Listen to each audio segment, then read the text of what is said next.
तंदूर बनाना। राजस्थान में मौजूद जैसलमेर राजस्थान के रेगिस्तान के बगल में था। वहाँ का रहने वाला दिवाकर जैन डिग्री पास करके नौकरी करना पसंद नहीं करता था, इसीलिए उसके पिता के दिए हुए 2 एकड़ जमीन में 1 एकड़ में 4 टेंट लगाकर उसमें सरकार के दिए गए अनुमति से एक प्राथमिक गुरुकुल का पाठशाला चलाया करता था।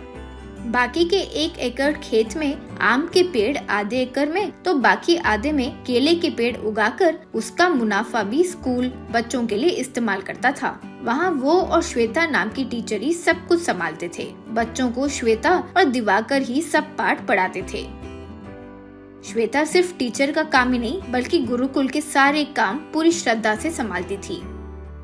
बच्चों के लिए खाना बनाकर परोसने के लिए एक रसोइया भी थी। एक दिन श्वेता दिवाकर से, इस महीने सरकार का ग्रांट के पैसे अभी नहीं आए हैं, 1 हफ्ता हो गया है। फोन करने पर नया आया ट्रेजरर बहाने बना रहा है, कहता है कि हर महीने चेक देना हो तो उसे घूस देना होगा वरना काम नहीं होगा। यूं बोली दिवाकर। मैं खुद जाकर चेक लेकर आता हूँ। यूं कहा।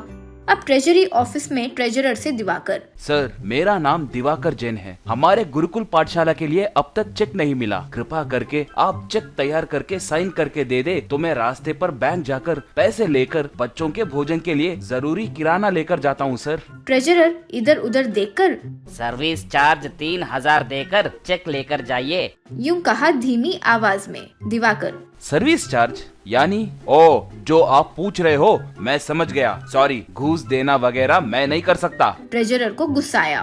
तो फिर चेक पोस्ट से भेजूंगा, अब तुम जा सकते हो। ऐसे कहा।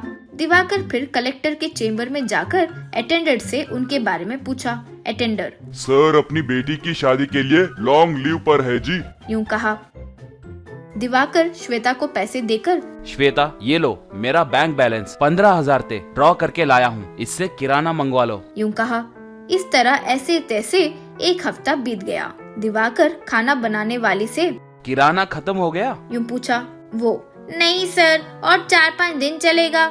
दिवाकर श्वेता से, चेक आया क्या? बैंक में डालकर सामान खरीदी? श्वेता, नहीं, मेरे पास कुछ सेविंग्स थे, थोड़े बहुत ही सामान खरीद सकी। यूं बोली। दिवाकर कलेक्टर ऑफिस को फोन मिलाकर, कलेक्टर जी आए हैं क्या? यूं पूछा। दूसरी तरफ से जवाब सुनकर निराश होकर फोन रखा और कहा, कलेक्टर जी और 20 दिन लीव एक्सटेंड करे। यूं श्वेता से कहा। श्वेता घबराकर, बेचारे बच्चे पेट भरकर खाना खाकर 2 दिन हो गए हैं, थोड़ा थोड़ा ही परोसना पड़ रहा है, अगर ऐसे 2 दिन और चला तो बीमार होकर बेहोश हो जाएंगे। यूं बोली परेशान होते हुए। दिवाकर सर पकड़कर, अपने बगीचे से आम खिलाने का सोचूं तो ये आम का सीजन नहीं है। बगीचे में हमारा कच्चे केले कैसे हैं? फल उगे क्या? यूं पूछा वहाँ मौजूद रसोइया। हाँ, केले फल उगे हैं सर। यूं बोली। दिवाकर, तो और क्या, बच्चों को अगर केले खिलाएंगे तो भूख की समस्या दूर हो जाएगी ना। श्वेता, हाँ अच्छा आइडिया है, वही करते हैं, खुशी से बोली।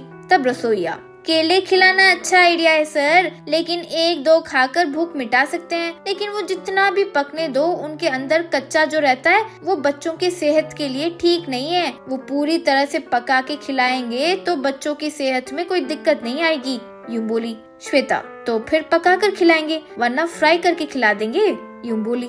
रसोइया, वो ठीक नहीं होगा माँ, अगर केले को पकाएंगे तो पूरी तरह खराब हो जाएंगे, फ्राई करना है तो तेल चाहिए, इतने पैसे अपने पास अभी नहीं है ना, ऊपर से वैसे तेल में फ्राई किए हुए केले छोटे बच्चों के लिए बिल्कुल भी सही नहीं होते। अभी ये भी पता नहीं कि गैस कब तक चलेगा, वैसी स्थिति है हमारी, इसीलिए मेरे पास एक उपाय है, कहते हुए उनसे कुछ बोली। अगले दिन वे 3 लोग मिलकर एक लकड़ी का चूल्हा तैयार करके उसके ऊपर एक बड़ा सा कढ़ाई रखकर उसके ऊपर रेत डाले। उसमें श्वेता आलू डालते जा रही थी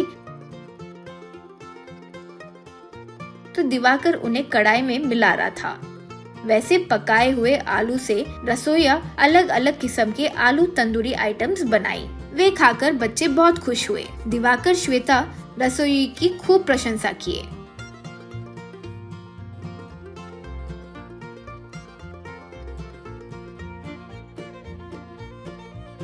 इन तंदूरी बनाना टुकड़े को बच्चे एक बार चख लिए तो बस रोज के खाने के लिए मना करेंगे, यही मांगते रहेंगे, मेरी बात का विश्वास कीजिए, यूं बोली हंसते हुए। श्वेता भी मुस्कुराते हुए, ये तंदूरी खाना होटल में बनाते हैं ना, तुम्हें कैसे पता?